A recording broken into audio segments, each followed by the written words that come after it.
स्थिति क्या है उसका प्रचार प्रसार करने के लिए वेदों की जानकारी देने के लिए, तो वहां पर उनसे अनेक प्रश्न किए गए। छोटे भैया की जरा ध्यान दें, बिल्कुल कमर खींच के हाथ यहाँ नीचे सीधे। अनेक प्रश्न उनसे पूछे गए। यह भी पूछा गया कि आपके देश को जगत गुरु क्यों कहा जाता है, जगत गुरु कैसे बना आपका देश, क्यों कहते हैं जगत गुरु। अनेक प्रश्न पूछे गए। तो भैया बहनों, कुछ प्रश्नों के उत्तर हम यहां आपके बीच में रखेंगे, खोजेंगे। आपको जानकारी है स्वामी विवेकानंद जी ने इन प्रश्नों का क्या उत्तर दिया होगा। उन्होंने कहा विश्व गुरु, गुरु कौन होता है? ज्ञान देने वाला। सबकी कमर खींची हुई ना? हाँ, बिल्कुल कमर खींचकर मूर्ति बन के बैठना। ज्ञान देने वाला। तो हमारे देश भारत ने विश्व को ज्ञान दिया है, इसलिए विश्व के देशों ने भारत को जगत गुरु कहना प्रारंभ किया, स्वीकार किया कि भारत विश्व का गुरु है।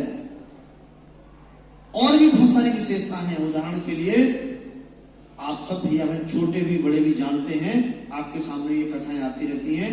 हमारे देश की संस्कृति कितनी विशाल है, कितनी विशाल है। यहां नदियां बहती हैं दूसरों के लिए, वृक्ष फल देते हैं दूसरों के लिए, वृक्ष लकड़ियां देते हैं दूसरों के लिए, अपने लिए थोड़ी। तो यहां की संस्कृति त्याग में है। ऐसा ही विवेकानंद के समय का बचपन में जब आप जैसे बालक थे, तो एक उदाहरण मैं आपके सामने रखता हूं, इसे आप बहुत कथा भी कह सकते हैं। भैया बहनों, जैसा कि हमारे देश को जगत गुरु कहा जाता है, त्याग में यहाँ की संस्कृति है, देने की यहाँ परंपरा है, उसी प्रकार स्वामी विवेकानंद जी के पिताजी, जिनका नाम मैं भूल गया, कौन बताएगा मुझे? हाँ, शिशु मंदिर से छोटे भैया हाथ उठा रहे हैं, देखो विद्या मंदिर से नहीं उठ रहे हाथ। हाँ बताइए। हाँ बोलो। अरे वाह, मुझे भी याद आ गया इनके बताने से एकदम। बैठो। विश्वनाथ दत्त, ये करते क्या थे? अब मैं ये भी भूल गया क्या करते थे, क्या करते थे? बताओ ना, याद दिलाओ, क्या करते थे? क्या थे? हाँ, अरे काम तो करते हैं रोटी खाने के लिए। हाँ, वकील थे भाई। वाह, बहुत सुंदर। तो जिन्होंने हाथ नहीं उठाया था, उत्तर नहीं दिया, वो कमर तो खींच सकते हैं ना। कमर झुका लेते हो, ऐसा लग रहा है जैसे सिर पे 50 किलो वजन रखा है। प्रसिद्ध वकील थे, खूब धन अर्जित करते थे, कमाते थे। लेकिन कमाने के साथ साथ देते, संस्कृति से प्रेरणा लेकर जो भारतवासी हैं ये भी देते हैं। नदी से प्रेरणा लेते हैं, वृक्ष से प्रेरणा लेते हैं, और बहुत सारी चीजों से प्रेरणा लेते हैं, तो ये भी देते हैं।